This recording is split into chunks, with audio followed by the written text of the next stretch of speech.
लीजिए हाथों को। अब अपने लेफ्ट हैंड से आपके राइट में जो पर्सन है उससे हैंडशेक कीजिए। कोई नहीं।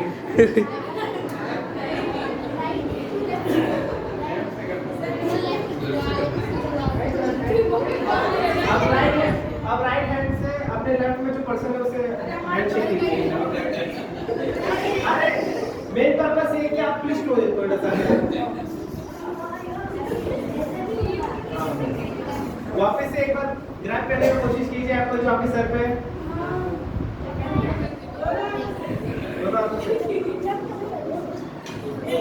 अब बैठ जाइए, बहुत अच्छे से बैठ जाना, राउंड करने के लिए नहीं पड़ा इसलिए। तो इस सेशन को शांति से बैठ जाइए। इस सेशन को हम शुरू करेंगे और शुरू करने से पहले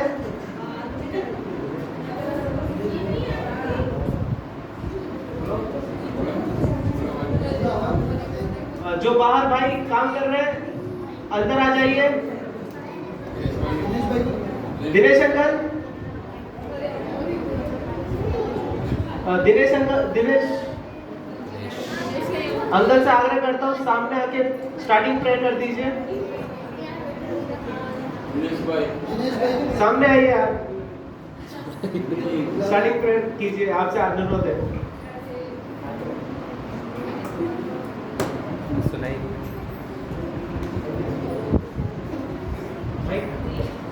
माइक से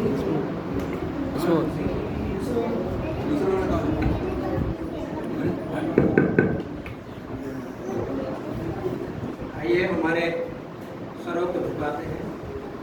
हे पिता परमेश्वर, हम आपके चरणों में प्रभु सरों को झुकाते हैं। आपकी स्तुति, आपकी महिमा, आपकी वंदना, आपकी तारीफ, आपकी प्रशंसा करते हैं परमेश्वर। आप एकमात्र सृष्टि के कर्ता, मुक्ति के दाता हैं प्रभु। आपको धन्यवाद करते हैं परमेश्वर। सूर्य से लेके प्रभु तक अभी तक समाज में रखते हैं, आपको बहुत बहुत धन्यवाद करते हैं परमेश्वर। इसी तरह से प्रभु आपके दया, आपके करुणा और आपके प्रकट में जो प्रभु आप सुरक्षा रखें पिता परमेश्वर, आपको धन्यवाद करते हैं परमेश्वर। प्रभु जो शासन को आगे बढ़ाना चाहते प्रभु आपके हाथों में सौंपते पिता परमेश्वर, धन्यवाद करते पिता परमेश्वर।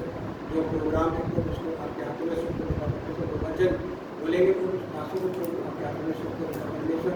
प्रभु जी सुने हृदय की गहराई में गए पिता परमेश्वर, आपके वचन के अनुसार हमें चलने में मदद और सहायता करें। धन्यवाद करें। यहाँ पर जितने भी छोटे छोटे बच्चे प्रभु सभी को प्रभु आपके हाथों में सौंपते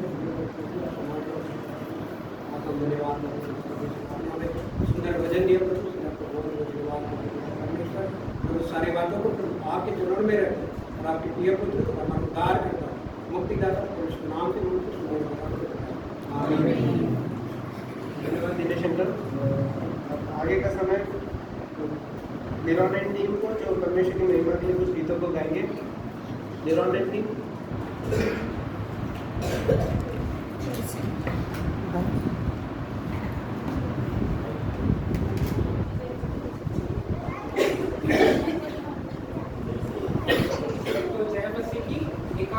गाकर इस महान परमेश्वर के नाम की स्तुति करेंगे। हमारे आत्मिक गीत माला से गीत नंबर 278 278।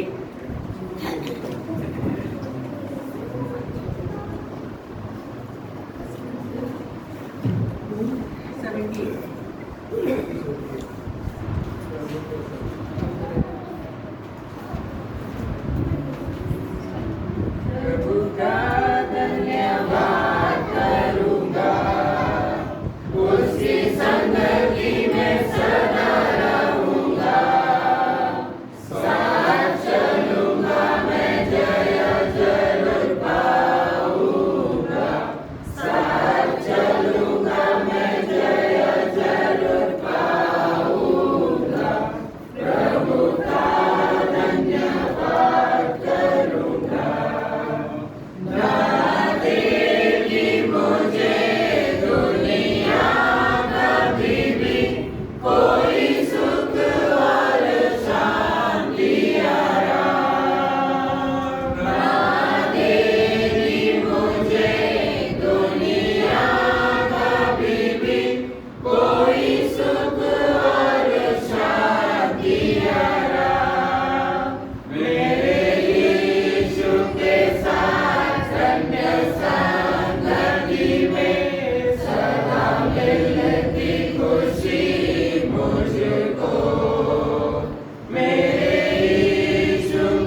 भाई अब दिनेश भाई और उनके परिवार वाले आएंगे और परमेश्वर की महिमा के लिए कुछ गीत गाएंगे। दिनेश भाई और उनके परिवार वाले।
धन्यवाद। आगे का समय मैं प्रदीप और मेरे परिवार वाले मैं परमेश्वर की महिमा के लिए कुछ गीत गाएंगे।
वो मैसेज गेम आगे का समय हम कुछ गेम खेलेंगे जो ब्रदर जीजू भैया खिलाने वाले हैं। आगे का समय जीजू भैया को देता हूँ।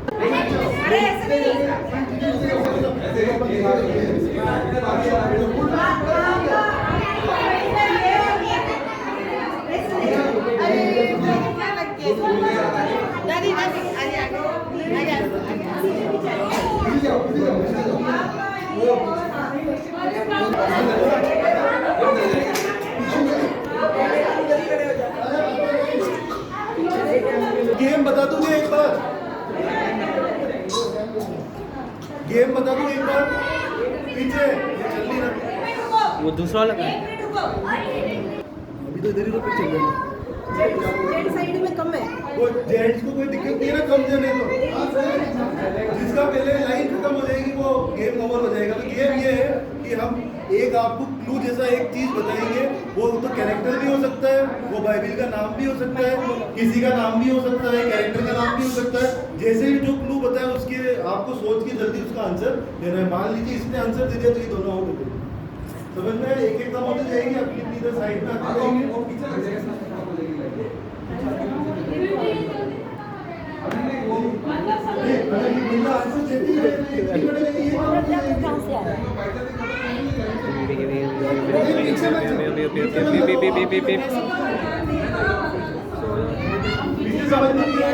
दीदी साइड जो सवाल है ये आगे के 3 लोगों के लिए है। जो जवाब देगा वो रुक जाएगा, बाकी तो हट जाएंगे। समझ आ गया? कोई भी क्वेश्चन पूछ लेते, जैसे कि अभी अपन वो देख रहे थे कि अपन ने ये देखा था किसका स्टार्ट ही कर दूं, ठीक है? जैसे ये रह गए। अब चल लगो ना। सबको खेलना। तो जिम्मी के पास कुछ कार्ड्स है, ये शफल कर रही है। हम तीनों में से कोई भी एक दे देगा क्या जवाब? जल्दी आंसर जो देगा वो बच जाएगा, बाकी तो आउट हो जाएगा, अच्छा। है ना? जिम्मी के पास कार्ड्स है, वो साइड में बैठ इसमें जाना। से कोई भी शफल करके क्वेश्चन बोलेगी जोर से, आपको जल्दी सुनना है, जल्दी आंसर देना है ना? आंसर देना, हाथ भी खड़ा नहीं करना, आंसर ही देना।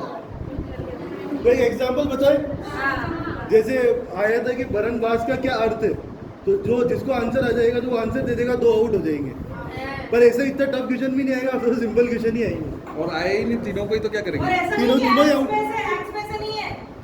सब में से है ना, अगर तीनों को नहीं आया तो तीनों ही आउट, तीनों ही बैठ जाएंगे। हटो, सेमी पीछे बैठो यार, ऐसे क्या कर रहा है? चलो मेरा टाइम आएगा, मैं पीछे चल जाऊंगा। मैं आ जाऊंगा। तो आप जानते हैं कि पहला गेम तो जीत चुके हैं ब्रदर लोग, अब दूसरे गेम की बारी है।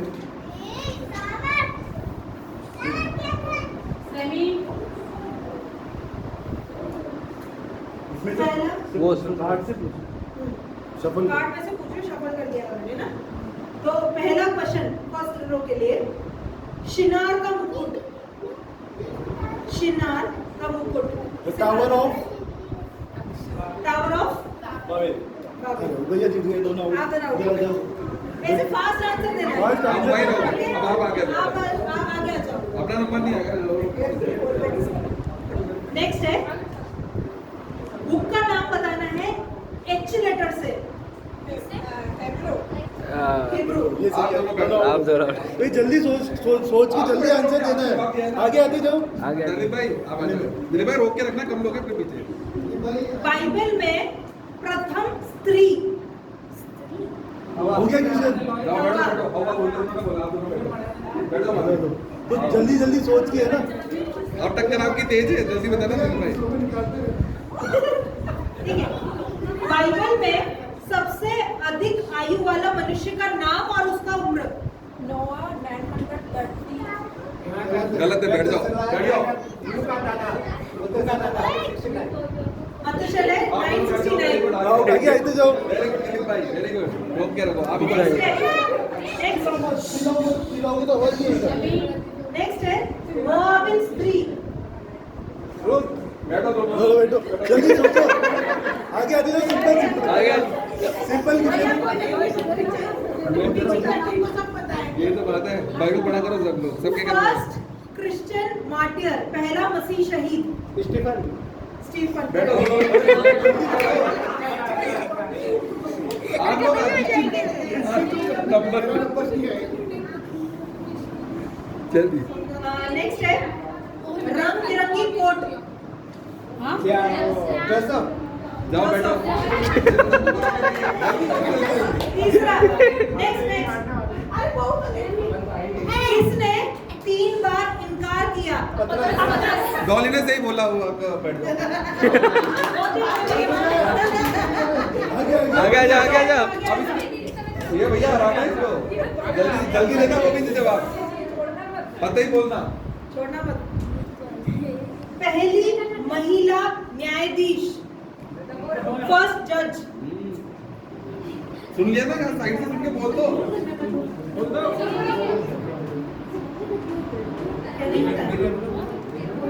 कौन तीनों इतना टाइम बैठो बैठो।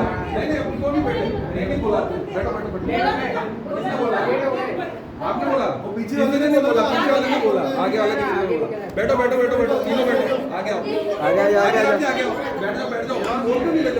बैठ जाओ पीछे बैठते जाओ। बोले नहीं तो बैठना पड़ेगा। पीछे वो बोल रहे थे ना। हाँ लाइन। पीछे लाइन लाइन पीछे जाओ बैठ जाओ। बहनों लाइन में आगे आगे कर। बाकी सब थोड़ा थोड़ा पीछे भैया चले पीछे बैठ जाओ बैठ जाओ। और ज्यादा टाइम भी मत लगाया करो। ठीक है। और फॉर्मली बोलो। अब्राहम की पत्नी। सारा। मैं तो आई। किसने बोला पहले? उन्होंने बोला। वो तो इसाक बोला। तो बैठो बैठो।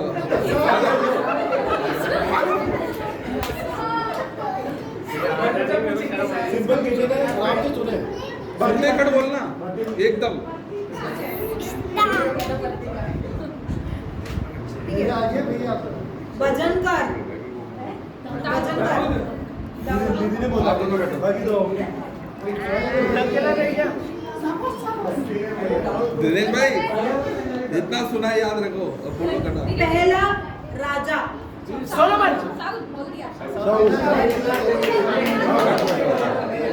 तरफ आ जा अभी। 2500 किलोमीटर। लेडीज सारे इस तरफ आ जा। उनको यहाँ बुला लो। युद्ध नहीं है। अरे इस तरफ बुला लो। आप थोड़ा इधर आ जाओ। इस तरफ आ जाओ इस तरफ आ जाओ। पास आ जाओ। कैरेक्टर का नाम बताना है आपको जिसमें शेर था। और टाइटल भी है। ऐसे आप लोग मत बताओ। 2 है। करेक्ट है। इधर तो बैठ जाओ। इतना टाइम नहीं है। सुनील भाई बोला तो दोनों थे ना। राउंड देख रहा हूँ कौन बोलता अब ध्यान रखना है। है। मैं जाऊंगा।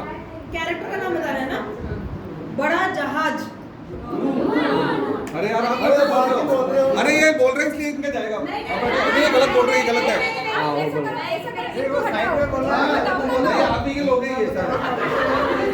बाकी क्वेश्चन पूछ लेते हैं। हाँ, दूसरा अब आप नहीं बोलेगा तो उनका कैंसिल हाँ हो जाएगा। और इधर से किसने बोल दिया इनके अलावा किसी ने बोल दिया उधर से बोल दिया।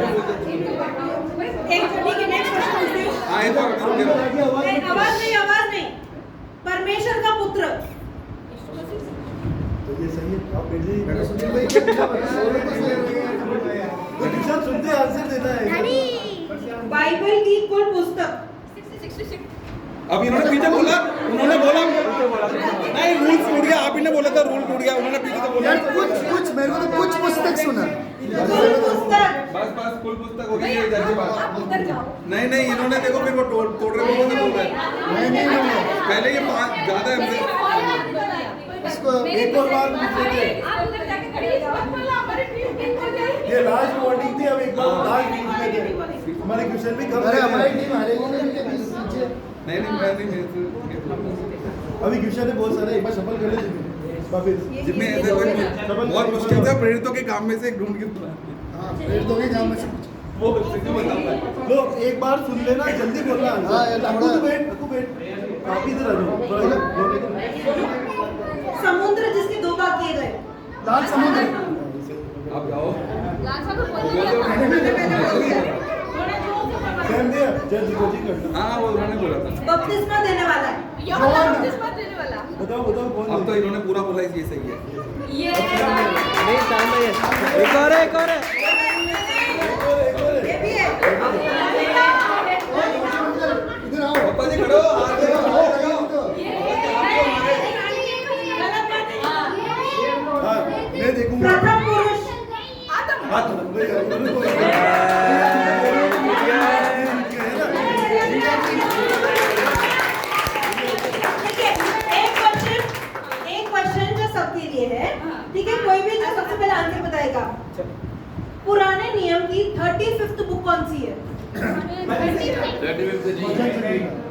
पुराने 35th क्या कहते हैं मलाकी के पहले की 2 किताबें कौन सी? हाँ, कौन कहता नहीं है? पुराने नियम में कितनी किताबें हैं? 39 है ना?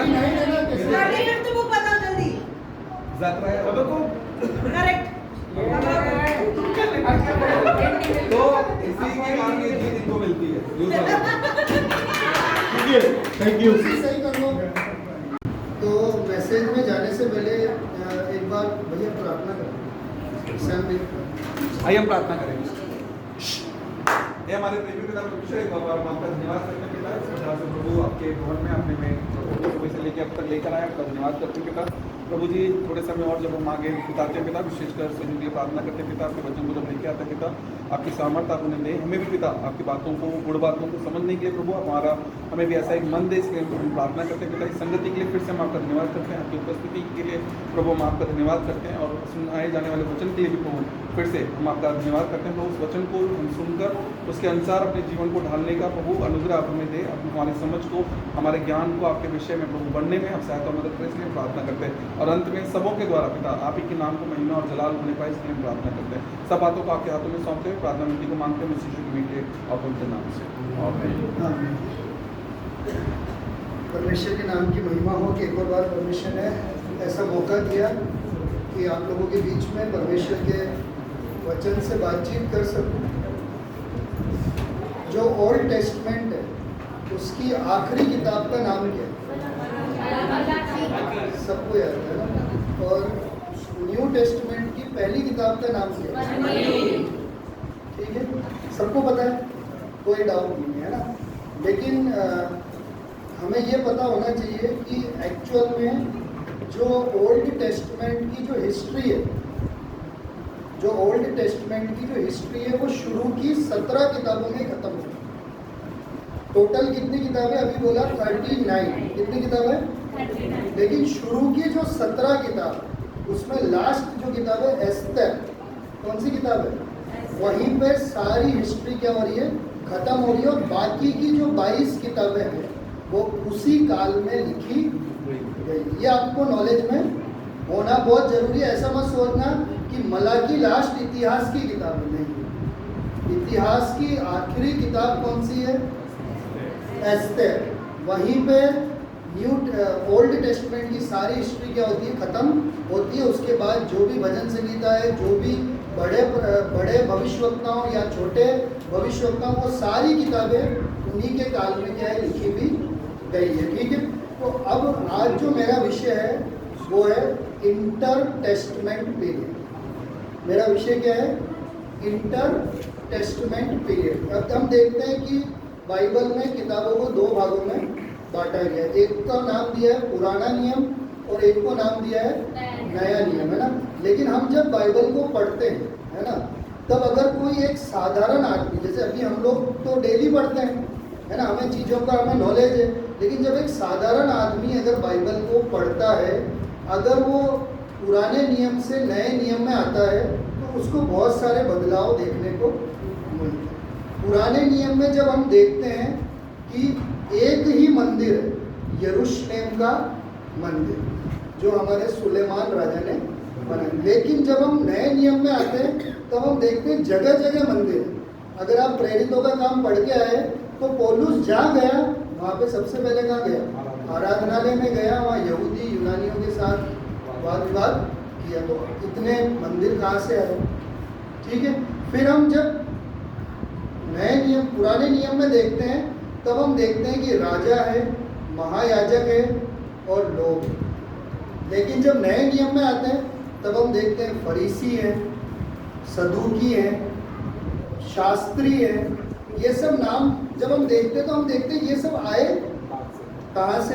क्योंकि पुराने नियम में तो ऐसा कुछ भी नहीं था। और नए नियम में जैसे एंटर करते हैं तो इन सब चीज़ों का हमें पता लगने लग जाता है। ठीक है, तो लेकिन अब हमें ये बदलाव कैसे आए, ये कौन से पीरियड में आए, जिनको हम बोलते हैं इंटर टेस्टमेंट पीरियड, यानी दोनों पुराने नियम की आखिरी किताब और नए नियम की पहली किताब के बीच का जो समय है उसमें ये सारे क्या है? बदलाव आए हैं। उन बदलावों को आज हम समझने की क्या करेंगे? कोशिश करेंगे। और उसको समझने के लिए थोड़ा हमें कहाँ जाना पड़ेगा?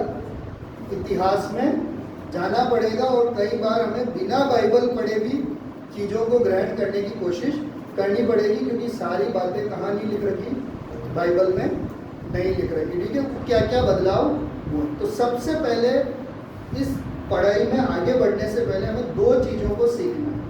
पहला, क्या पॉलिटिकल चेंजेस क्या हुए हैं और स्पिरिचुअल चेंजेस क्या हुए हैं ना। राजनीतिक रूप से क्या बदलाव हुए और आत्मिक रूप से इजरायली लोगों के लिए क्या बदलाव हुए, उसको हमें सीखने की कोशिश करना है। तो सबसे पहले हम जाएंगे राजनीतिक रूप से क्या क्या बदलाव हुए। तो जब हम पढ़ते हैं पुराने नियम का इतिहास, तो पुराने नियम का इतिहास कहाँ खत्म होगा, कहाँ खत्म होगा?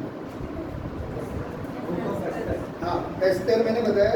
कौन से राजा के अंडर में इजरायली, कौन से राजा के अंडर में इजरायली लोग हैं जब पुराने नियम का इतिहास खत्म होगा? हाँ, पर्शियन एम्पायर। इसके अंडर में, पर्शियन राजाओं के अंडर में। अगर कोई भाई एक वाक्य पढ़े, एजरा की किताब, उसका पहला अध्याय और उसका पहला वाक्य। एजरा की किताब, उसका पहला अध्याय और पहला वाक्य।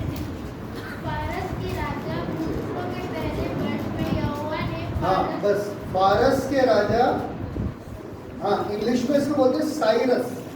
इंग्लिश में क्या बोलते हैं इसको? अगर किसी के पास इंग्लिश बुक है तो वहाँ लिखा होगा किंग ऑफ, है ना, क्या लिख रखा है इंग्लिश में? हाँ, साइरस किंग ऑफ। यानी जब इतिहास पुराने नियम का खत्म हुआ, इजरायली लोग किसके अंडर में है? पर्शियन एम्पायर के अंडर में। लेकिन जब नया नियम शुरू होता है, अगर कोई पढ़े लूका रचित सुसमाचार, उसका दूसरा अध्याय और पहला वाक्य। लूक, अब मैं लूक इसलिए बोल रहा हूँ क्योंकि लूक ने थोड़ा हिस्ट्री को व्यवस्थित रूप से लिखा है, यानी वो हिस्ट्री का नॉलेजेबल आदमी था, तो उसने थोड़ा व्यवस्थित रूप से लिखा। Luke chapter 2 verse 1। हाँ, उन दिनों में अगस्तोस कैसर, क्या वर्ड है? Augustus Caesar. क्या वर्ड है? Augustus Caesar. ये जो सीजर नाम है, ये जूलियस सीजर से आया है। इससे है जूलियस सीजर। और ये सीजर रोमन एम्पायर के लिए यूज किया जाता था। किसके लिए यूज किया जाता था? रोमन। यानी जब पुराना नियम खत्म हुआ, तब इजरायली लोग किसके अंडर में थे? Persian empire. पुराने नियम के अंत में किसके अंडर में थे? पारसी राजा के। पारसी राजा कोरस, जिसका मन किसने उभारा? परमेश्वर ने उभारा। और जब नया नियम शुरू होता है तो इजरायली लोग किसके अंडर में? किसके? रोमन एम्पायर के अंडर में। तो थोड़ा सा हमें इस हिस्ट्री को पहचानना बहुत क्या है, जरूरी है। अगर हम एक बार हिस्ट्री को शॉर्ट में देखें तो सबसे पहले परमेश्वर ने शुरू की 5 किताबें किसको दी? मूसा को दी। मूसा ने उसको किसको सौंपा? यहोशू को सौंपा। यहोशू ने उसको किसको सौंपा? एल्डर्स, न्याय। किसको सौंपा? न्यायियों को सौंपा। फिर न्यायियों के समय में इजरायलियों ने बोला कि हमको क्या चाहिए? राजा। तो परमेश्वर ने किसको राजा बनाया? शाऊल को राजा बनाया। लेकिन शाऊल परमेश्वर के मन के अनुसार नहीं था, तो फिर परमेश्वर ने किसको राजा बनाया? दाऊद को। और फिर दाऊद को राजा बनाने के बाद दाऊद के बेटे सुलेमान को क्या बनाया? राजा बनाया। लेकिन सुलेमान परमेश्वर की इच्छा के अनुसार नहीं चला, इसीलिए परमेश्वर ने राज्य को 2 भागों में बांट दिया। कितने भागों में बांट दिया? 2 भागों में। एक तरफ हो गया इजराइल और एक तरफ हो गया यहूदा। इजराइल के साथ हो गए 10 गोत्र और यहूदा के साथ कितने गोत्र हो गए? 2 गोत्र। टोटल कितने गोत्र थे? 12। फिर उसके बाद जब इन इजरायलियों के बहुत सारे राजा हुए, जो आपने राजाओं की किताब और इतिहास की किताब में पढ़ रखे, लेकिन इनमें से सभी राजाओं ने परमेश्वर की इच्छा के अनुसार काम नहीं किया। तो इजराइल को तो परमेश्वर ने अशूर के, असेरियन, इंग्लिश में क्या बोलते हैं? असेरियन, या हिंदी में क्या बोलते हैं? अशूर राजा के अंडर में कर दिया। और यहूदा को बैबीलोनियन राजा के अंडर में कर दिया। यानी इजराइल किसके अंडर में हो गया? अशूर राजा के अंडर में। और यहूदा किसके अंडर में हो गया? बैबीलोनियन। और बाद में इन दोनों साम्राज्यों को हराकर एक साम्राज्य पूरे विश्व में स्थापित हुआ, जिसको बोलते हैं पर्शियन एम्पायर। क्या बोलते हैं? पर्शियन एम्पायर, जिसके बारे में भैया ने डैनियल की किताब में भी आपको पढ़ाया था, है ना। डैनियल की किताब में उन चीज़ों को बताया था। तो जिसको हम बोलते हैं मेदीय पारसी रूल। क्या बोलते हैं? मेद्य पारसी रूल, या जिसको हम बोलते हैं पर्शियन एम्पायर। हाँ, अब इस पर्शियन एम्पायर के समय में इनका एक राजा था साइरस, जिसके मन को किसने उभारा? परमेश्वर ने। और फिर कुछ लोग, जिसको हम इंग्लिश में बोलते हैं रेमेनेंट, क्या बोलते हैं? रेमेनेंट। और हिंदी में बचे हुए कुछ लोगों को परमेश्वर ने भेजा वापिस जेरूशलेम, जिसमें सबसे पहले गए जेरुब्बाबेल के साथ। किसके साथ गए पहले? जेरुब्बाबेल के साथ। टोटल 50,000 लोग थे। कितने हजार? 50,000 लोग गए। और वो क्या बनाने के लिए गए? मंदिर को बनाने के लिए। फिर उसके बाद एजरा के साथ, किसके साथ? एजरा शास्त्री के साथ कुछ 2000 लोग गए, जिन्होंने इस पूरे वो वर्शिप को पुनर्स्थापित करने के लिए, यानी वापिस वहाँ पे आराधना को शुरू करने का काम किया। और लास्ट में कुछ लोग आए, किसके साथ? नेहम्याह के साथ। किसके साथ? जो क्या बनाने के लिए? दीवार बनाने के लिए। यहीं पे क्या खत्म होता है? पुराने नियम का इतिहास यहाँ पे जाकर क्या होता है। अब ये ना पूरा शॉर्ट में मैंने क्या बता दिया? पुराने नियम का इतिहास बता दिया। लास्ट में दीवार बनाने के लिए किसके साथ गए? नेहम्याह के साथ। तो अब जो ये पूरी हिस्ट्री अब हम आज पढ़ने वाले हैं, वो पूरी हिस्ट्री उस रेमेनेंट के बारे में। किसके बारे में? रेमेनेंट मतलब जो शेष लोग, जो उन असेरियन और बाबिलोनियन से और पर्शियन एम्पायर से छूटकर कहाँ पे आ गए थे? जेरूशलेम। उसके अलावा भी बहुत सारे इजरायली लोग थे जो पूरे संसार में तितर बितर हो गए थे। लेकिन अभी जो हम हिस्ट्री पढ़ेंगे वो किसके बारे में पढ़ेंगे? ओनली वो जो छुड़ाए हुए रेमेनेंट लोग हैं, जो कहाँ पे आए थे? यरूशलेम में आए थे। ठीक है। फिर कई एस्तर की किताब में आप देखते हो, पर्शियन एम्पायर में जब कुछ प्रॉब्लम हुई तो परमेश्वर ने किसको खड़ा किया? एस्तर को खड़ा किया, ताकि उनको क्या कर सके? छुड़ा सके। तो उन्होंने क्या किया? नेहम्याह को दीवार बनाने आया, नेहम्याह को अपना क्या बना दिया? गवर्नर। इंग्लिश में तो क्या बोलते हैं? हिंदी में शायद अधिपति है। अधिपति बनाकर एक नई तरह की क्या शुरू की? गवर्नमेंट को उन्होंने क्या किया? शुरू किया। तो सबसे पहला, अगर हमें इस पूरी हिस्ट्री को पढ़ना है तो हम जानते हैं कि शुरुआत तो अच्छी होती है, लेकिन बाद में धीरे धीरे क्या आता है? अभी राजाओं की भी शुरुआत क्या हुई थी? दाऊद ने अच्छा राज किया था। फिर उसके बाद सोलोमन की शुरुआत भी क्या थी? अच्छी थी। लेकिन फिर बाद में उन्होंने क्या किया? पाप। राजा ने पाप किया, फिर लोगों से भी क्या करवाया? पाप करवाया। आपने सुना होगा दान और बेतेल में उन्होंने कैसे मूर्तियों को स्थापित किया। खुद ने तो पाप किया, साथ में लोगों से भी क्या करवाया? पाप करवाया। तो अब ये जो प्रोसेस है, इसको हमें समझना है कि ये जो पर्शियन एम्पायर से रोमन एम्पायर में पहुंचे हैं, इसके बीच के पीरियड को हम बोलते हैं साइलेंट पीरियड। क्या बोलते हैं? इंग्लिश में क्या बोलते हैं? और हिंदी में बोलते हैं निशब्द वर्ष। क्या बोलते हैं? जहाँ पे परमेश्वर ने किसी से भी क्या की बातचीत नहीं। उससे पहले आपने देखा होगा, परमेश्वर ने अपने प्रवाचकों के द्वारा या अपने भविष्यवक्ताओं के द्वारा बातचीत की, लेकिन साइलेंट पीरियड में परमेश्वर ने किसी से भी बातचीत नहीं की। ये टोटल है 400 ईयर्स। कितने ईयर्स का पीरियड है? 400 साल का क्या है? Silent period. इसको हम 6 भागों में बांटकर पढ़ेंगे। कितने भागों में? 6 भागों में बांटकर पढ़ेंगे। थोड़ा बोरिंग लगेगा, हिस्ट्री है, लेकिन फिर भी थोड़ा धैर्य बना के आपको रखना पड़ेगा। तो 6 भागों के पहले मैं नाम बता दूँ। तो सबसे पहला जो एम्पायर आया वो था पर्शियन पीरियड। पहला पीरियड कौन सा था? पर्शियन, जिसको हम फार्स, मेदस फार्स। फिर जो सेकेंड पीरियड आया वो आया ग्रीक पीरियड। सेकेंड पीरियड कौन सा आया? ग्रीक पीरियड, जिसमें आपने नाम सुना होगा अलेक्जेंडर द ग्रेट, है ना। हिस्ट्री जो पढ़ते हैं कुछ लोगों को पता भी होगा इसका नाम, अलेक्जेंडर द ग्रेट। इंडिया तक उसने क्या किया? आक्रमण किया था। ठीक है।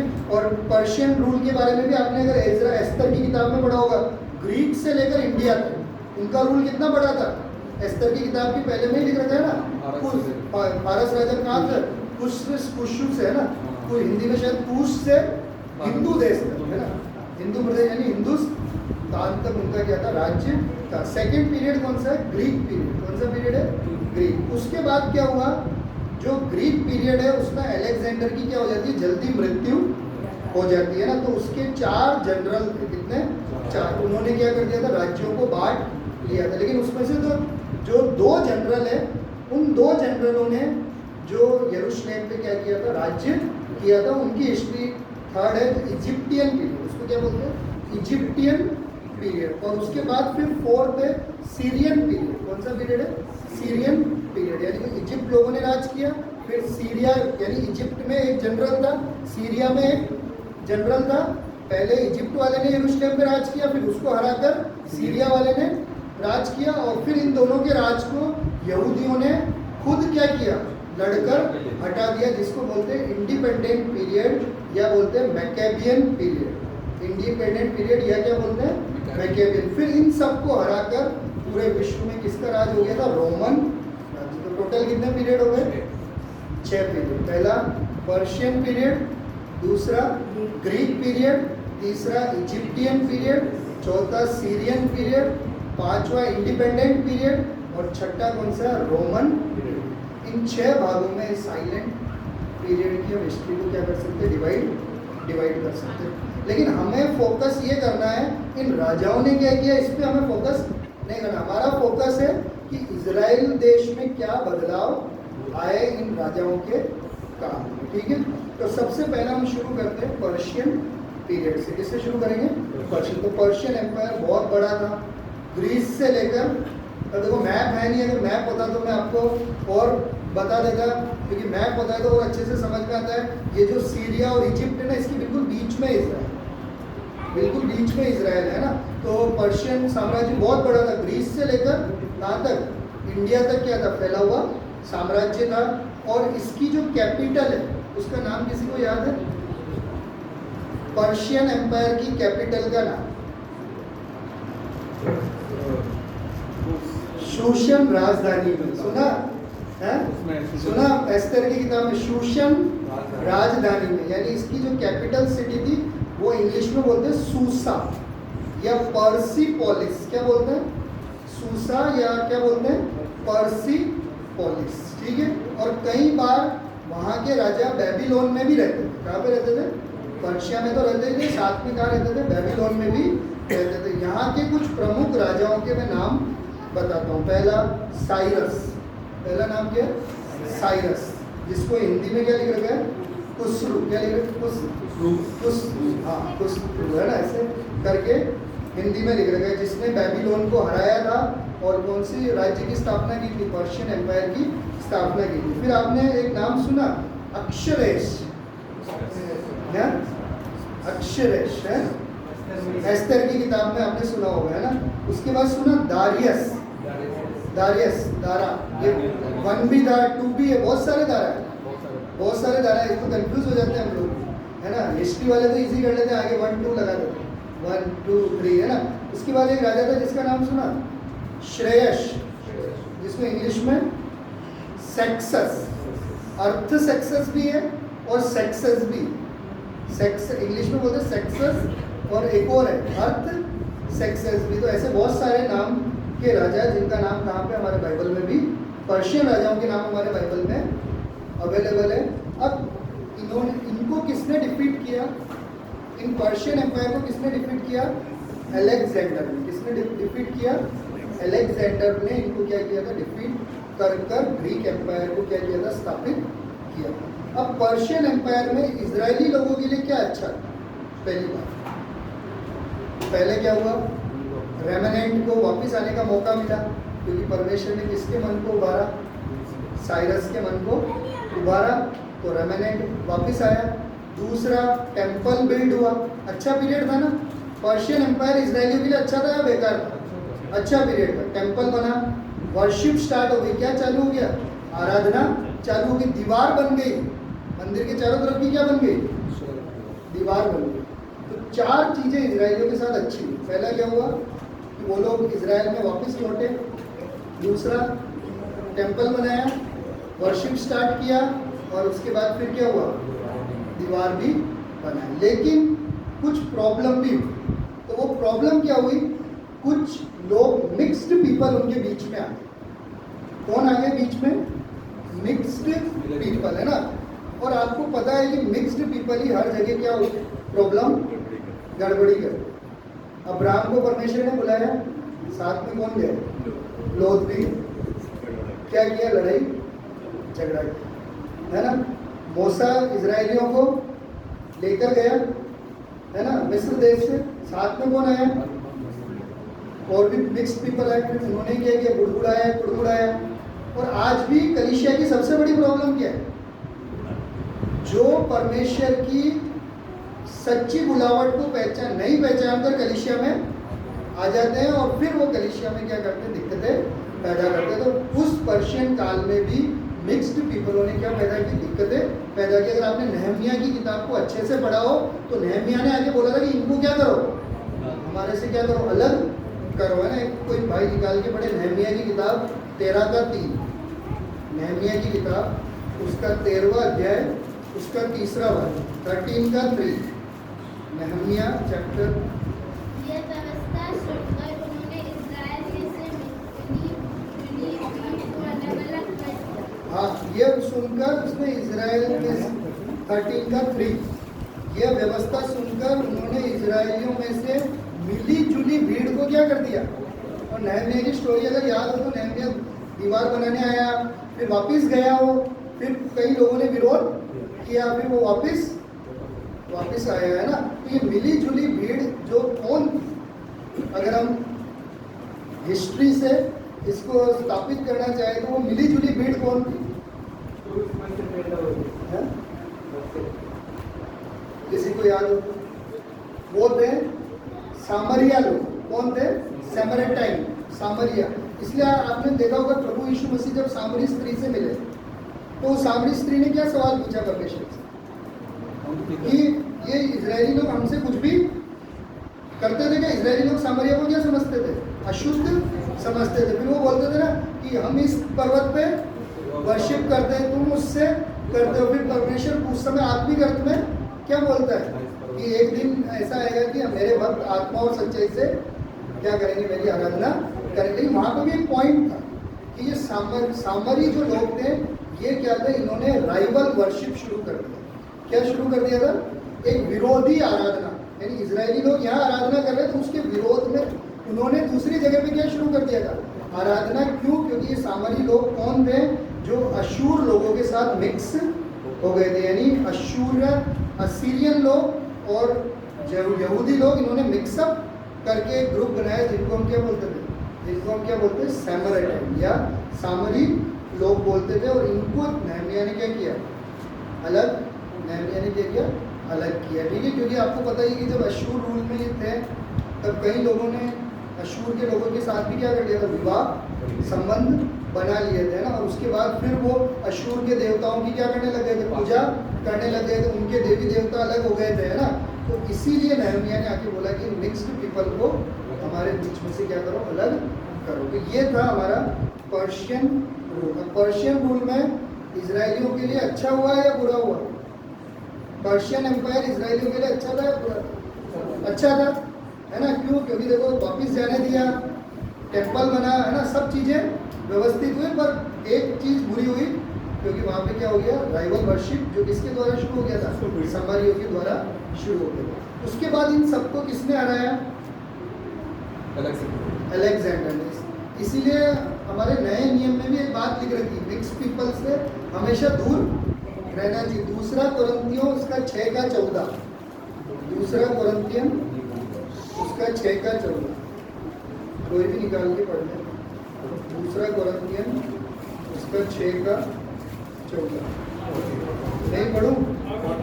Do not be yoked together with unbelievers. हाँ, अविश्वासियों के साथ असमान जुए में ना जूतो, क्योंकि धार्मिकता और अधर्म का क्या मेलजोल, या ज्योति और अंधकार की क्या संबंध। इसलिए अविश्वासी के साथ मेलजोल रखना हमारे लिए क्या नहीं, बिल्कुल सही नहीं है ना। ये वहाँ पे भी एक हमें क्या मिलता है, लेसन मिलता है। तो अब पर्शियन किंगडम को हराकर अलेक्जेंडर द ग्रेट ने कौन सा एम्पायर स्थापित किया?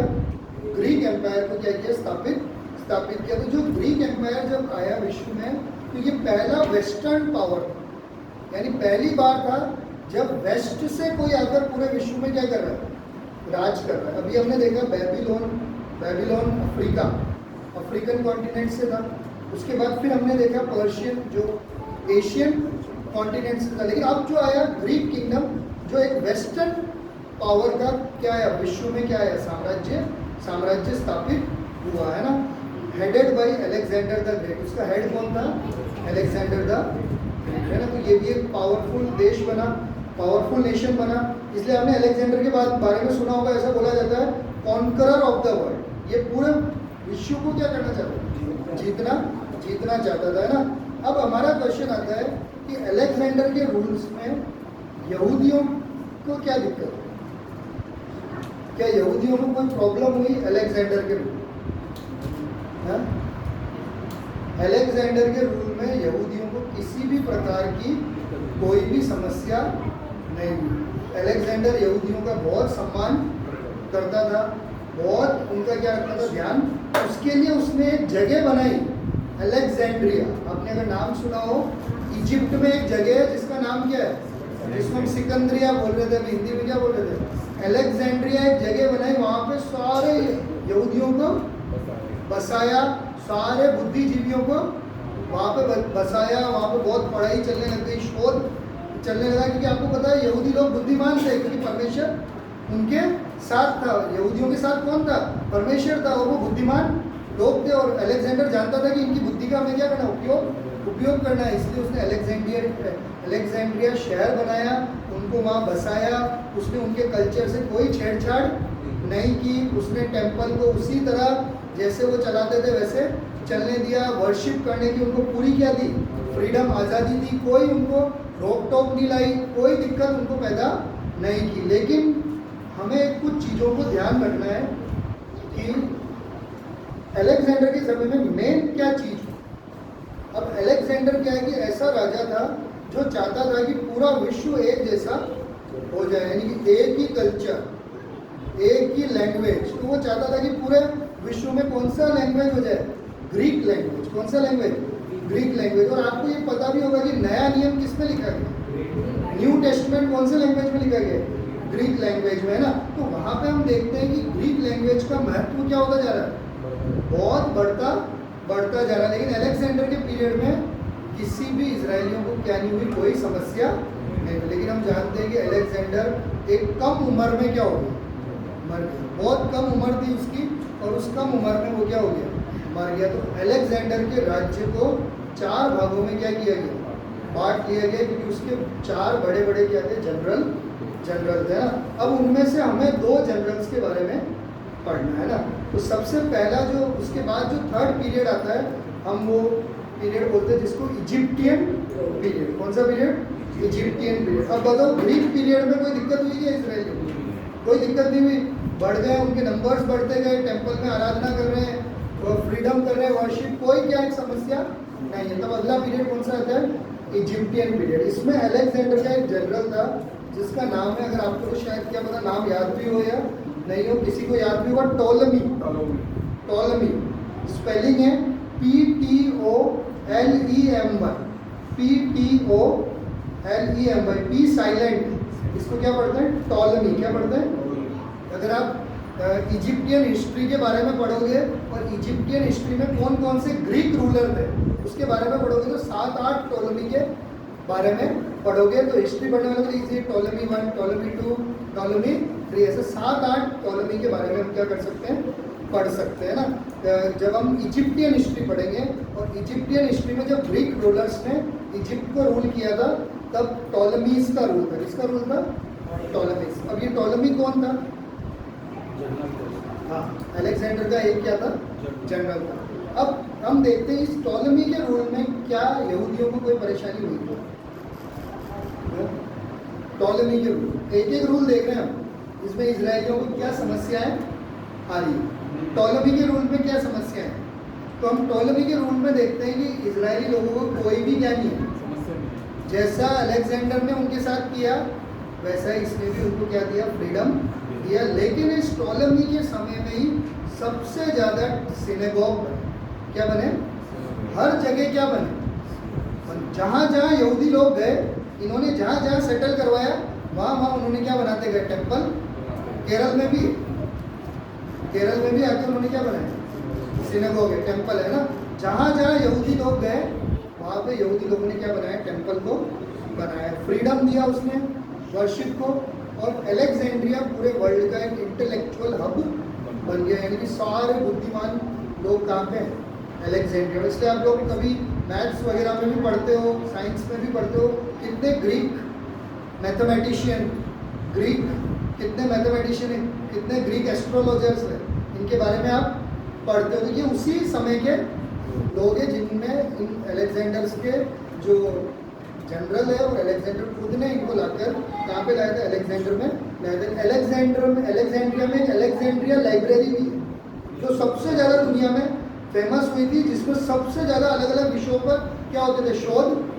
शोध होते थे, रिसर्च होते थे, है ना। और इस पीरियड में हमारे लिए एक इम्पोर्टेंट काम, हमारे संबंध में एक सबसे इम्पोर्टेंट काम इस इजिप्टियन पीरियड में हो, क्योंकि हम जानते हैं कि ग्रीक रूलर राज कर रहे हैं, तो धीरे धीरे कौन सा कल्चर बढ़ता जा रहा है? Greek culture. कौन सा लैंग्वेज बढ़ता जा रहा है? लेकिन हमारा ओल्ड टेस्टमेंट किस लैंग्वेज में लिखा गया? हिब्रू। कौन से लैंग्वेज में? और हिब्रू की इंपॉर्टेंस धीरे धीरे इस पृथ्वी पर क्या होती जा रही है? कुछ लोग ही रह गए जो क्या बोलते थे जब आपने देखा नहीं, अगर प्रेरितों का काम पढ़ा हो तो जब पौलुस एक जगह भाषण देता है ना, जब उसको पकड़ लेते हैं, हाँ, तब उसको पकड़ लेते हैं, तब वो बोलते हैं ना, ये तो हमारे तरह इब्रानी में बात कर रहा है, तो फिर वो लोग चुप होकर उसकी सुनने लगे थे। तो हिब्रू लैंग्वेज बहुत कम लोग ही क्या थे? बोलने वाले थे। अब वो परमेश्वर का इतना इम्पोर्टेंट वचन जो कौन से लैंग्वेज में? हिब्रू लैंग्वेज में, जिसको किस लैंग्वेज में ट्रांसलेट करना जरूरी हो गया? ग्रीक लैंग्वेज में, क्योंकि कॉमन मैन की लैंग्वेज कौन सी हो गई? ग्रीक लैंग्वेज हो गई है। और धीरे धीरे हिब्रू लैंग्वेज पृथ्वी पर से क्या होने वाली है? विलुप्त होने वाली है। तो उसको करने का काम कौन से पीरियड में हुआ? इजिप्टियन पीरियड में। वो कौन से पीरियड में हुआ? इजिप्ट। इसको बोलते हैं, ध्यान रखना, इसको बोलते हैं, आपको आना भी चाहिए, इसको बोलते हैं सेप्टुजिंट ट्रांसलेशन। क्या बोलते हैं? स्पेलिंग बोलता हूँ मैं एक बार, SEPTUAGINT,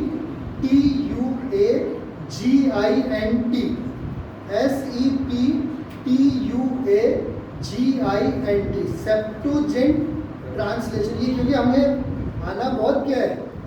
जरूरी, आपको पता होना बहुत जरूरी है कि जब ये हिब्रू लैंग्वेज से ग्रीक लैंग्वेज में जो ट्रांसलेशन हो उसको क्या बोलते हैं?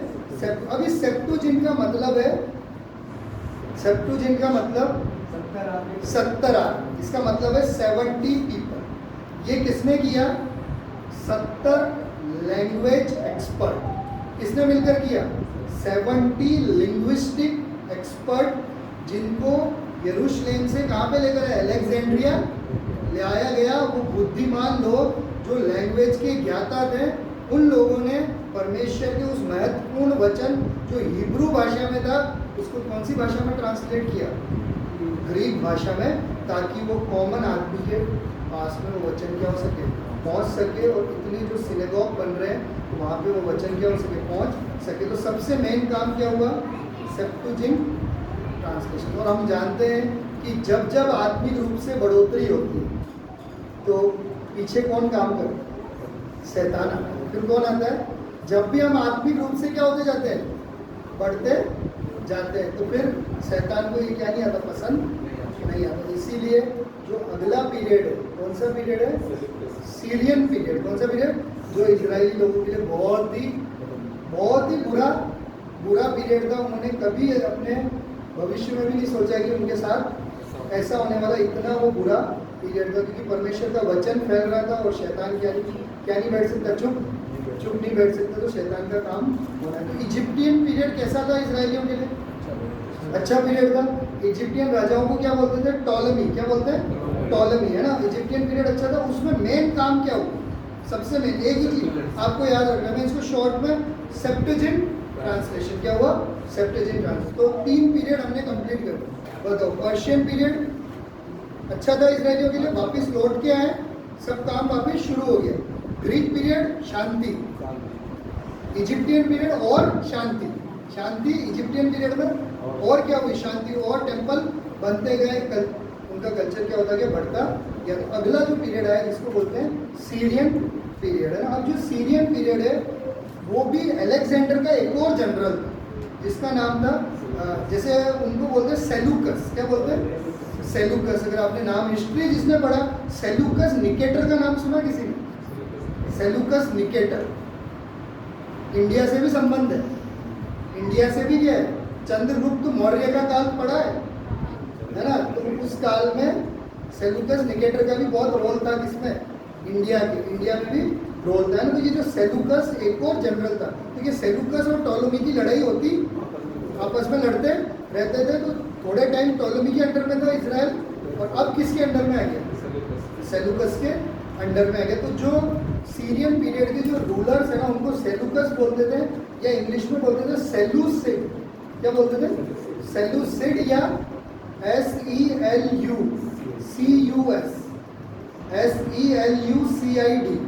सेलुकस या सेलूसिड। क्या बोलते थे, सेलुकस या सेलूसिड, है ना।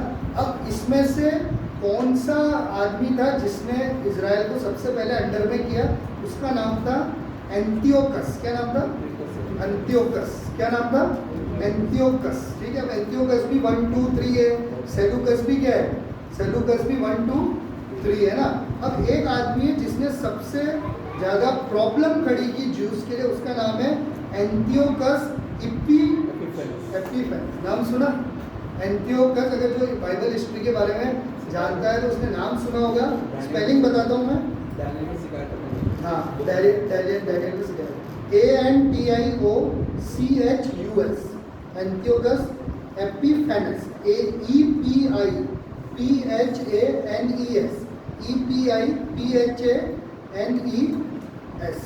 एपिफेनेस। इसने ये ठान लिया था कि यहूदी धर्म को ही क्या कर दूंगा, खत्म कर दूंगा, बिल्कुल इस यहूदी धर्म को इस पृथ्वी से ही क्या कर दूंगा, समाप्त कर दूंगा। सबसे पहले इसने उनके मंदिर को क्या कर दिया, अशुद्ध कर दिया। वहाँ पे क्या लेकर स्थापित कर दिया, मूर्ति को लेकर, जुपिटर, इनकी मूर्तियों को क्या कर दिया, स्थापित कर दिया। फिर उसने जो वो बलिदान करते ना, ऑफरिंग वेदी है ना, उसने एक और वेदी बनाई और उसमें ऐसे जानवरों की बलि चढ़ाने लगा जो अनक्लीन, जिसमें सुअर, यहूदियों के लिए जो अनक्लीन है, कौन सी बलि चढ़ाने लगा, सुअर की बलि चढ़ाने लगा। ऐसा सब कुछ वो करने लगा जिससे यहूदी लोग क्या हो जाए, परेशान हो जाए। कितने यहूदी लोगों को उसने मार दिया, कितने यहूदी लोगों को उसने बंदी बनाकर दूसरे राज्यों में क्या कर दिया, सेवक बनाकर भेज दिया, है ना। और उसने यहूदियों को बोल दिया कि इंडिपेंडेंट आराधना अलाउ नहीं है, मेरे परमिशन से, मेरे कंट्रोल में, और मैं जिस प्रकार बताऊंगा उसी प्रकार तुम क्या कर सकते हो, आराधना कर सकते हो। इतना ज़्यादा उसने उनको क्या किया, परेशान किया, है ना। उसने सर्क्यूमसिजन पे बैन लगा दिया। सर्क्यूमसिजन मतलब खतना पे, उसने बोला कि खतना करने से बीमारियां हो जाती है, आदमी मर जाएगा, है ना। ऐसा करके जो यहूदियों की इम्पोर्टेंट परंपरा थी और जो परमेश्वर ने उनको आज्ञा दी थी, उस पर उसने क्या लगा दिया, बैन लगा दिया। हजारों परिवारों को उसने खत्म कर दिया, है ना। और आइडल वर्शिप को क्या करवा दिया, स्टार्ट करवा दिया, है ना, यरूशलेम में। और इससे आपको पता है कि यहूदी लोग कितना परेशान हुए होंगे। तो कुछ यहूदी लोग थे जिनका मन इस परेशानियों से क्या कर दिया, भर गया। उन्होंने कहा कि अब इसके खिलाफ हमें क्या करना पड़ेगा, लड़ना पड़ेगा, हम चुप नहीं बैठ सकते। तो एक आदमी था जो एक उस समय का प्रीस्ट था। कौन था, प्रीस्ट। उसने बोला कि हम लोग इसके खिलाफ क्या करेंगे, लड़ाई लड़ेंगे। क्योंकि उनके अंदर भी आ गया ना कि परमेश्वर का मंदिर अशुद्ध कर दिया, हम लोग इसमें जा नहीं सकते, आराधना नहीं कर सकते। तो उनका हृदय क्या हो गया, ऐसा पिघल गया। तब उन्होंने क्या बोला कि हम इसके खिलाफ क्या करेंगे, लड़ाई लड़ेंगे। इसीलिए उस पीरियड को, अगला जो पीरियड आता है, 5th पीरियड, जिसको बोलते हैं मक्केबियन पीरियड। क्या बोलते हैं, मक्केबियन। स्पेलिंग है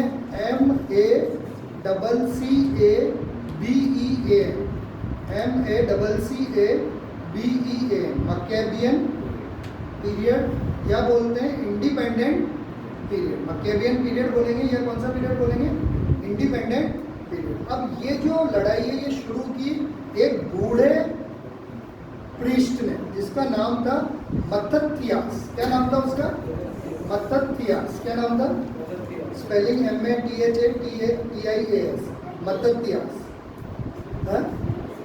MATHATIAS। कुछ गलत भी हो सकता है, मेरी भी जैसे नाम उसका निकला वो मत्तथियास। इसके 5 बेटे थे।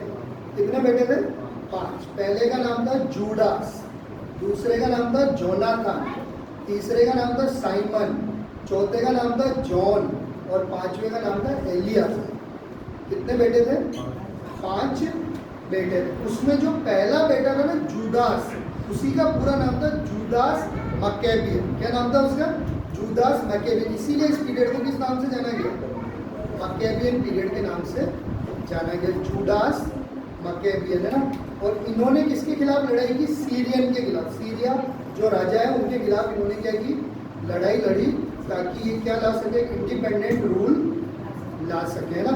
और इन्होंने सीरियन राजाओं को हराया, और हरा कर पूरे यरूशलेम में कैसा रूल लेकर आए? ये पूरा एक इंडिपेंडेंट रूल लेकर आए। इन्होंने वापस मंदिर को क्या किया?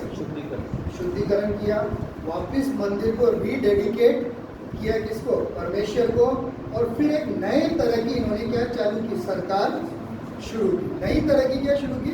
सरकार। अब इन्होंने बोला कि अगर, अब इन्होंने नई तरह की सरकार ऐसे शुरू की, इन्होंने देखा कि राजा अलग है। हमने देखा पुराने नियम में, हमने क्या देखा था? एक तो था राजा और एक था महायाजक। राजा का काम क्या है? लोगों को संभालना, सिविल लॉ। सिविल लॉ मतलब लोगों पर राज्य करना। और महायाजक का काम क्या है? आत्मिक सेवा। अब उन्होंने देखा कि राजा अलग है, ये अलग है, तो ये राजा क्या करता है? इस सेवकाई में घुस के इसको पूरा क्या कर देता? काटा फूटा, यानी मंदिर को ही क्या कर देता? बिगाड़ देता। तो इन्होंने बोला कि अब राजा जो होगा वही पृष्ठ भी हो। इन्होंने बोला अब हम ऐसा रूल लाएंगे जिसमें एक आदमी हेड होगा, वो राजा भी होगा और वो महायाजक भी होगा। राजा भी वही और महायाजक भी क्या रहेगा? वही रहेगा। इस पीरियड को बोलते हैं हस्मोनियन पीरियड। क्या बोलते हैं? अब देखो नाम बहुत सारे हैं, स्पेलिंग बताऊंगा।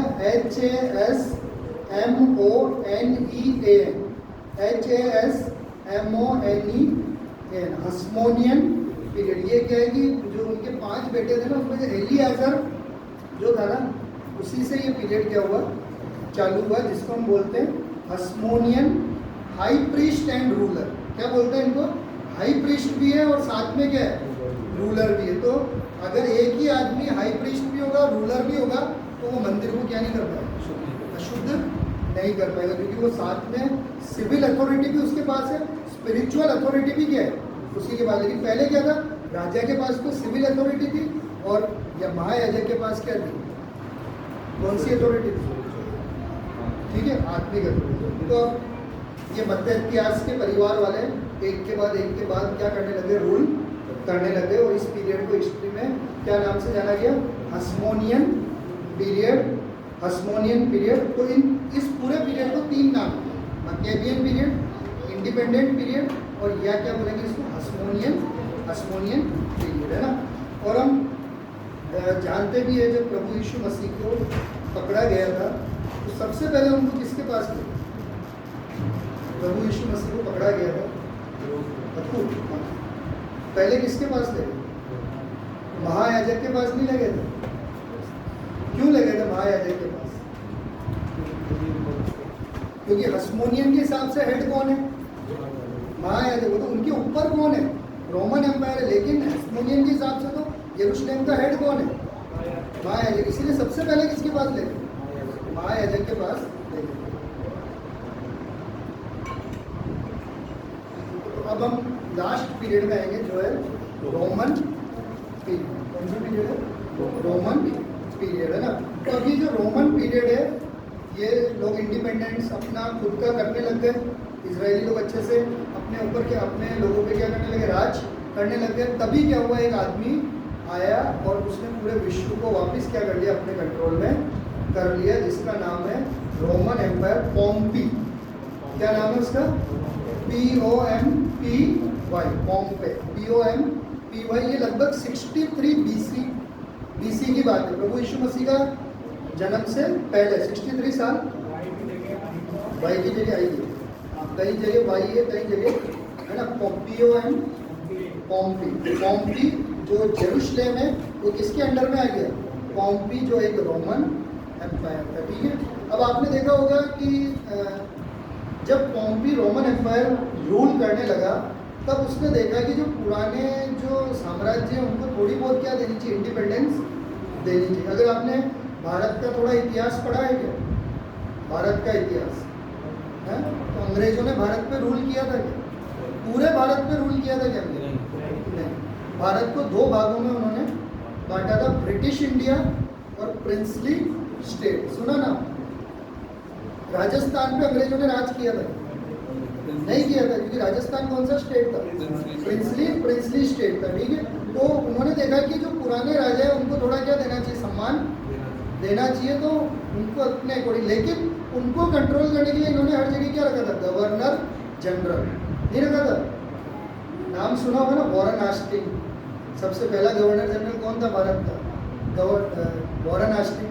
फिर 1857 की क्रांति हुई थी ना भारत में, फिर उसके बाद अंग्रेजों ने बोला ना ईस्ट इंडिया कंपनी का रूल क्या कर दो, खत्म कर दो, अब हम डायरेक्टली क्या करेंगे, रूल करेंगे। और उन्होंने नाम चेंज करके viceroy, last viceroy कौन था? Lord Mountbatten. सुना क्या? थोड़ा बहुत तो पढ़ा होगा ना स्कूल में, है? लॉर्ड माउंट बैटन, ये सुना है? लॉर्ड माउंट बैटन के समय में तो हम क्या हो गए थे? आज़ाद हो गए थे, और इंडिया और पाकिस्तान क्या हो गया थे? अलग अलग हो गए थे। तो रोमन एम्पायर ने भी सोचा कि थोड़ा इंडिपेंडेंस इनको देना चाहिए, है ना? थोड़ा इंडिपेंडेंस हम इनको देंगे तभी इनको हम अच्छे से क्या कर पाएंगे, कंट्रोल कर पाएंगे ना। तो यहीं से एंट्री होती है हेरोद की। इसकी एंट्री होती है हेरोद। अब आपने सुना होगा हेरोद, सुना? हेरोद, किंग हेरोद। बहुत सारे हेरोद के नाम सुने होंगे। हेरोद अग्रिप्पा, अभी हम पढ़ रहे थे, है ना? हेरोद द ग्रेट, है ना? तो यहीं से किसकी एंट्री होती है? हेरोद की। रोमन एम्पायर ने क्या किया, खुद डायरेक्टली यरूशलेम को रूल ना कर कर एक आदमी को रखा, बोला कि तू इस पे क्या करेगा, रूल करेगा। उस आदमी का नाम क्या है? हेरोद, है ना? ठीक है, तो अब हेरोद के बारे में थोड़ा बहुत हमें जानना क्या है, जरूरी है। ठीक है, थोड़ा बहुत हेरोद के बारे में भी हमें जानना जरूरी है। ठीक है, तो रोमन लोगों ने डिसाइड किया कि हस्मोनियन राजा तो पहले है ही जेरूशलेम में, अब इनके ऊपर हमारा एक आदमी होना चाहिए। इन्होंने चूज किया किसको? हेरोद को, कि तू भाई जाके हमारी जगह से क्या करेगा, राज करेगा, है ना? अब ये जो हेरोद है, वो सबसे पहला जो हेरोद जिसको रूल करने का अधिकार दिया था, उसका नाम था एंटीपैटर। अंतिपास भी अगर आपने सुना हुआ नाम है ना, एंटीपैटर। इंग्लिश में क्या बोलते हैं उसको?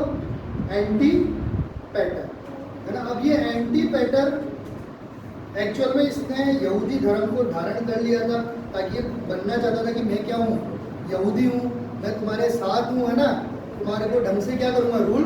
लेकिन रोमन एम्पायर जानता था कि ये हमारा आदमी है, हम जैसा बोलेंगे ये वैसा ही चलेगा। एक्चुअल में अगर एंटीपैटर की हिस्ट्री अगर हम आगे देखें तो कई हिस्टोरियन ने लिखा ये इंडू मैन, ये क्या है, इंडू मैन, है ना? अब इंडू मैन में अगर हम पीछे जाएंगे तो ये है एडोमाइट। क्या है? एदोमाइट, मतलब एसाव का वंशज। किसका वंशज? एसाव का। हमको पता ही है, देखो दो पुत्र थे, एक कौन था? याकूब, और एक क्या था? एसाव। याकूब वाली लाइन से तो परमेश्वर ने काम किया और इजराइल को बनाया, ठीक है? और उधर एक और लाइन चल रही है, तो वो उस एसाव के वंशज का आदमी को लाकर किसका बिठा दिया? इजराइल के ऊपर क्या कर, राज कर। तो वो कैसे राज करेगा आपको पता ही है, लेकिन उसमें थोड़ा बहुत क्या क्या ऐसा नाटक रचा, है ना? ऐसा रचा कि मैं तुम्हारे साथ हूँ, मैं तुम्हारा क्या करूँगा, ध्यान रखूँगा। उसके बाद इसी एंटीपैटर का एक बेटा था जिसको नाम जाना जाता है हेरोद द ग्रेट। क्या नाम जाना जाता है? Herod the great. आपको याद होना चाहिए प्रभु यीशु मसीह का जन्म इसी के समय में हुआ था। किसके जन्म समय में? Herod the great. देखो हर जगह हेरोद आ रहा है, ये सारे हेरोद एक नहीं है। प्रभु यीशु मसीह के मरने के समय में भी हेरोद, पर ये वो हेरोद द ग्रेट नहीं है, वो अलग हेरोद है ना। तो ये हमें ध्यान हिस्ट्री से ही पता हमें लगेगा। जब प्रभु यीशु मसीह का जन्म हुआ था तब कौन था? हेरोद था। और ये जो आपने यरूशलेम के मंदिर के बारे में अभी भैया बता रहे थे, है ना? प्रभु यीशु मसीह को इजराइलियों ने यरूशलेम के मंदिर के बारे में क्या बोला? प्रभु यीशु मसीह को इजराइलियों, ये मंदिर को, भव्यता को देखो, ये कितना अच्छा बना रहे हैं। परमेश्वर ने क्या बोला था? 3 दिन में मैं, ये जो मंदिर बनाया भी किसने? हेरोद द ग्रेट ने, दिखाने के लिए कि देखो मैंने तुम्हारे लिए क्या बनाया, इतना भव्य क्या बनाया, मंदिर बना के दिया था, है ना? तो ये उसी मंदिर की बात चली। लेकिन ये दिखने में तो यहूदियों को अच्छा दिख रहा है, लेकिन ये पर्सनली कभी भी क्या नहीं था, अच्छा आदमी था क्या? तुम ही सोच लो ना, प्रभु यीशु मसीह के जन्म पर इसने क्या आज्ञा दी थी? सारे बच्चों को मार डालने की आज्ञा दी थी। तो किस प्रकार से ये अच्छा आदमी है क्या? कैसे अच्छा आदमी होगा? अपनी सारी पत्नियों को मार दिया, अपने सारे बच्चों को मार दिया, तो दूसरे को बच्चे के मरवाने से डरेगा क्या?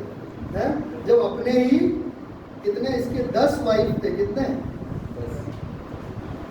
सबको मार दिया, बच्चों को मार दिया। तो उस समय प्रभु यीशु मसीह के पैदा होने के समय में बच्चों को मरवाने से डरेगा क्या? दिखाने के लिए वो कैसा आदमी बन रहा है? अच्छा आदमी बन रहा है ना। तो ऐसे कुल टोटल 5 हेरोद, कितने हेरोद है जो हमारे बाइबल में जिन बातों को बता रखा है उसमें 5 हेरोद है। सबसे पहला हेरोद है जो एंटीपैटर, जो मैंने अभी नाम लिया था, कौन सा था? एंटीपैटर, जिसको रोमन राजा जूलियस सीजर, क्या नाम है? रोमन राजा कौन है? जूलियस सीजर ने अपॉइंट किया था कि भाई तेरे को किस पे राज करना है? जेरूशलेम पे क्या करना है? राज करना है। उसके जो बेटा था जिसका नाम था हेरोद द ग्रेट, जिसके बारे में मैं अभी बता रहा था, हेरोद द ग्रेट, उसके समय में प्रभु यीशु मसीह क्या हुए थे? पैदा हुए थे, हेरोद द ग्रेट के समय में। और इसके मरने के बाद प्रभु यीशु मसीह इजिप्ट से क्या आ गए थे? वापस, मैं अपने बेटे को मिस्र से बुलाऊंगा, फिर वो कहाँ रहेगा? नजरत में, फिर वो क्या कहलाएगा? नासरी कहलाएगा। तो जब इसके मरने के बाद प्रभु यीशु मसीह, फिर उसके बाद अगला जो हेरोद था उसका नाम था हेरोद अंतिपास। क्या नाम था? हेरोद अंतिपास, है ना। ये जो हेरोद अंतिपास था, इसी के समय में प्रभु यीशु मसीह की मृत्यु हुई। प्रभु यीशु मसीह की मृत्यु के समय में कौन हेरोद था? हेरोद अंतिपास, है ना। और इसी ने यूहन्ना बपतिस्मा देने वाले का गला कटवाया था। यूहन्ना बपतिस्मा देने वाले का गला इसी ने क्या किया था? कटवाया था। इसके बारे में कई चीज़ें लिख भी रखी है, मार्क में भी लिख रखा है, मैथ्यू में भी लिख रखा है, लूक में भी लिख रखा है। समय नहीं है इसलिए अभी मैं उनको नहीं पढ़ा। उसके बाद चौथा जो हेरोद बना वो था हेरोद अग्रिप्पा। कौन था? Herod the Agrippa. नाम सुना था ना अभी प्रेरितों के काम में, है ना। अपस्तोल की किताब में हमने एक्ट ऑफ अपस्तोल में अग्रिप्पा, इसी ने याकूब प्रेरित, जो याकूब अपस्तोल था ना, याकूब, उसका गला कटवाया। किसने? Herod the Agrippa. उसके बाद एक और हेरोद था, हेरोद अग्रिप्पा 2, जो लास्ट में अग्रिप्पा आया था ना, जो पौलुस के साथ क्या करने के लिए? पौलुस का वो चेक करने के लिए था ना, वो था अग्रिप्पा 2। वो अग्रिप्पा 2 आया था बर्नीके के साथ। किसके साथ? बर्नीके उसकी क्या थी? बहन थी। उसकी एक और बहन थी दुर्सिल्ला, नाम सुना? दुर्सिल्ला, वो उसकी एक और बहन थी, यहूदी थी, है ना। लेकिन उसकी शादी किससे हुई थी? फेलिक्स से। फेलिक्स और दुर्सिल्ला, वो एक्चुअल में फेलिक्स और दुर्सिल्ला, वो दुर्सिल्ला अग्रिप्पा सेकेंड की क्या थी? सिस्टर थी, ठीक है। तो ये 5 अग्रिप्पा के बारे में हम देखते हैं। कौन? हाँ सॉरी, हेरोद के बारे में। पहला कौन? एंटीपैटर, फिर हेरोद द ग्रेट, फिर हेरोद अंतिपास, फिर उसके बाद हेरोद अग्रिप्पा और हेरोद अग्रिप्पा सेकंड के बारे में हम देखते हैं ना। अब उसके बाद इस हिस्ट्री को हम समाप्त करने के लिए लास्ट क्वेश्चन आता है, फिर ये पायलट कौन? अगला क्वेश्चन आएगा ना कि भाई हेरोद हो गया, महासभा हो गई, महायाजक हो गया। महायाजक क्यों है? क्योंकि हस्मोनियन पीरियड। कौन सा पीरियड है? हस्मोनियन। हेरोद क्यों है? क्योंकि रोमन एम्पायर ने नियुक्त किया। फिर अब ये पायलट कहाँ से? अब रोमन लोगों ने बोला कि हमारे और यरूशलेम के बीच में रूल करने के लिए हमने हेरोद को रखा, लेकिन हेरोद भी सही कर रहा है या? उसको देखने के लिए उन्होंने बोला हमारा एक और आदमी गवर्नर के रूप में वहाँ रहेगा। वो गवर्नर कौन था? पायलट। गवर्नर कौन था? पायलट, जिसमें हमने ये भी बात की है, फिलिक्स, फेस्तुस, ये सब कौन थे? गवर्नर थे। ये सब आप पढ़ना, जब ये सारे क्या थे? गवर्नर थे। लेकिन प्रभु यीशु मसीह के समय में जो गवर्नर था, वो गवर्नर कौन था? पायलट। तो अब देखो हायरार्की देखो, सबसे ऊपर कौन? सीजर। सबसे ऊपर कौन है? कैसर। इसलिए पौलुस ने किसकी दुहाई दी थी? कैसर की। कैसर के नीचे पायलट। कैसर के नीचे कौन है? पायलट। पायलट के नीचे हेरोद के नीचे वो जो महायाजक हस्मोनियन पीरियड वाले क्या थे, हाई प्रीस्ट। ये पूरी एक सीरीज थी। इसलिए प्रभु यीशु मसीह को पकड़ा तो सबसे पहले किसके पास ले गए, हस्मोनियंस के पास ले गए। फिर उनको पता लगा कि अभी रोमन रूल है, इसलिए मारने का अधिकार हमारे पास नहीं। अगर हस्मोनियन रूल होता तो मारने का अधिकार उनके पास होता, लेकिन हस्मोनियन रूल नहीं था, रोमन रूल था। तो उन्होंने फिर किसके पास भेजा, हेरोद के पास। लेकिन हेरोद के पास भी मारने का क्या नहीं था, अधिकार नहीं था, क्योंकि रोमन ने गवर्नर किसको बना रखा, पायलट को। लेकिन पायलट के पास लास्ट में भेजा, लेकिन पायलट ने फिर भी क्या बोला, मैं इसमें किसी भी प्रकार का कोई दोष नहीं पाता, है ना। लेकिन फिर भी इन महायाजकों की जो सभा है, इनके दबाव में प्रभु यीशु मसीह को कहाँ पे चढ़ाया गया, क्रूस पे चढ़ाया गया। तो अभी हमने बहुत सारे राज्यों के बारे में देखा, लेकिन हम जानते हैं कि ये राजाओं को जो स्थिर करने वाला कौन है, हमारा परमेश्वर है। तो इसीलिए ये राजा बदलते रहेंगे, राज्य बदलते रहेंगे, तो हमें घबराने की कोई क्या नहीं है, बात नहीं। क्योंकि रोमन एम्पायर को परमेश्वर लाया ही इसीलिए ताकि सुसमाचार फैला सके। रोमन एम्पायर जैसे विश्व में रोड सही हो गए, सारी व्यवस्थाएं क्या हो गई, सही हो गई, तो सुसमाचार के फैलने के लिए रोमन एम्पायर को कौन लेकर आया था, परमेश्वर। अगर कोई भाई अगर पढ़े नीति वचन उसका 22 का 1 क्या लिख रखा है, राजाओं का 22 का 21 का है। In the Lord hands the Kings heart is a stream of water that he channels towards all who please. Hindi में भी पढ़ेंगे। राजा का मन नारियों के जल के समान यहोवा के हाथ में रहता है, जिधर वो चाहता है उधर उसको मोड़ देता है।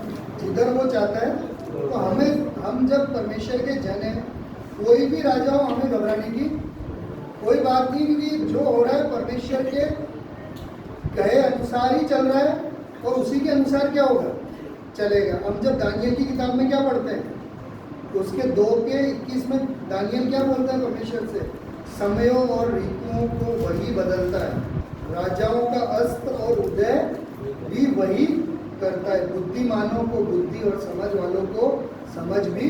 तो ये हमें टेंशन लेने की कोई बात नहीं, क्योंकि हमारा ऊपर जो हाथ है वो किसका है, परमेश्वर का है। क्योंकि राजा बदलते रहेंगे, परिस्थितियाँ क्या होती जाएगी, बदलती जाएगी, लेकिन हमें किस पर विश्वास रखना है, अपने परमेश्वर पर विश्वास रखना है। तो इस प्रकार एक तरह से हमने पॉलिटिकल हिस्ट्री पढ़ी है। कौन सी हिस्ट्री, पॉलिटिकल हिस्ट्री, जहाँ पे हमने इजराइलियों के पर्शियन रूल से लेकर रोमन रूल तक पहुँचने की पूरी क्या पढ़ी, पॉलिटिकल हिस्ट्री। इसी बीच में आत्मिक रूप से भी बहुत सारे क्या हुए, चेंजेस हुए, तो वो एक ही साथ पढ़ाना क्या नहीं पॉसिबल नहीं है ना। कि द ग्रेट सिनेगोग क्या है ना, महासभा कैसे बनी। जब पौलुस का मुकदमा चल रहा था तो महासभा में एक और फरीसी बैठे थे, एक और सदूकी बैठे थे, तो वो महासभा कैसे बनी। फरीसी कौन है, सदूकी कौन है, शास्त्री कौन है, इनका क्या रोल है महासभा में, इसके बारे में कई बातें हैं, है ना। ट्रांसलेशन कैसे हुआ, इन सब की क्या है, एक इतिहास है ना।